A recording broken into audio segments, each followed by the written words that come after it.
My earliest memory of being an entrepreneur is selling Starlight Mints for a penny apiece. I sold them from a cardboard box counter with a Fisher-Price cash register. Charlie the milkman was my first customer. He stopped by to make a delivery, and I made a sale. I was probably 4 years old, and something in that moment just fit. That entrepreneurial spirit never went away. But for a long time, a lot of what I needed to do as an entrepreneur wouldn't move. Not for a lack of trying, and not for a lack of wanting it. I tried for years, decades honestly. I made progress in some areas, but in the ones that mattered most, things just stayed stuck. Things like selling myself or believing in myself, moving an idea out of my head and into something real, showing up consistently for the thing I said I cared about. I'd commit, mean it, and then watch that commitment dissolve over and over. What I eventually came to understand through that long journey is that the problem was never effort. I had effort. The problem was that my effort kept landing somewhere it couldn't connect with what actually needed to change. That understanding is what this book is about. Why Effort Fails is my attempt to give you, precisely and without jargon, a structural account of why hard work and genuine commitment sometimes just don't produce movement. Not because you're lazy, not because you don't want it enough, but because effort applied at the wrong level simply cannot reach the thing that's actually holding you in place. Most of us, when we're stuck, keep applying more of what isn't working. And the reason we do that is because we've misdiagnosed the problem. The book also gets into something I think a lot of people carry quietly.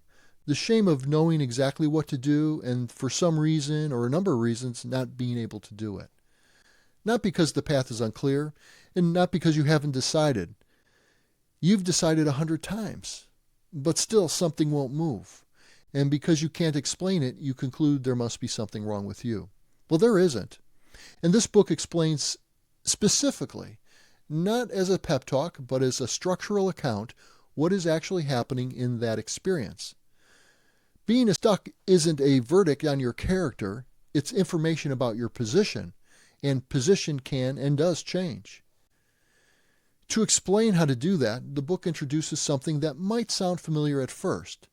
If you've spent time in self-help or coaching, you've probably heard about reframing or frames. You hear, reframe your limiting beliefs or reframe your story. It's become almost a gimmick. And I want to be honest about that because what this book is describing is different. What I'm pointing at isn't a technique you apply consciously. It's a description of how your perceptual system already works, whether you know it or not. Before a thought forms, before you interpret anything, there's already an organizing structure determining what seems possible, what seems out of reach, and even what options register as real. You don't experience that as an interpretation. You experience it as just how things are. And you can't reach it through willpower or intention because thought can't get upstream of itself. That's what was happening to me all those years. And understanding it, really understanding it, and not just intellectually, but in a way that lands as an orientation is what changes things. By the time you finish this book, you'll have a precise account of why you haven't moved on the things you haven't moved on. The stuck that has felt personal will start to feel structural. The shame loses its grip. And from that different orientation, that different position, your movement that wasn't available before often becomes available, not because you forced it, but because you're no longer standing somewhere that makes it impossible. That journey led me to articulate an entire field, applied philosophy of human systems, which is the foundation this book draws on. But you don't need to know any of that background. The book is complete on its own. It's 12 chapters. The first 2 account for what you've already tried and where each approach hits its limits. The third maps what the book is actually delivering and how. Chapters 4 through 11 deliver it. And the last chapter describes what things look like on the other side, including what happens when you revert, because this isn't a story about a single permanent shift. It's really about understanding the process of change well enough that even regression stops feeling like evidence against you and becomes a tool that you can actually use. So who is this for?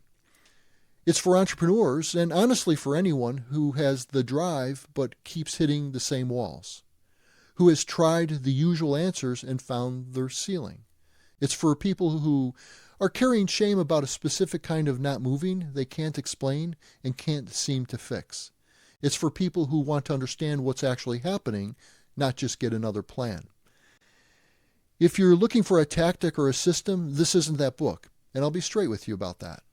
But if you're ready to understand the problem rather than just fight it harder, I wrote this especially for you. Why Effort Fails is available now. Link is in the description.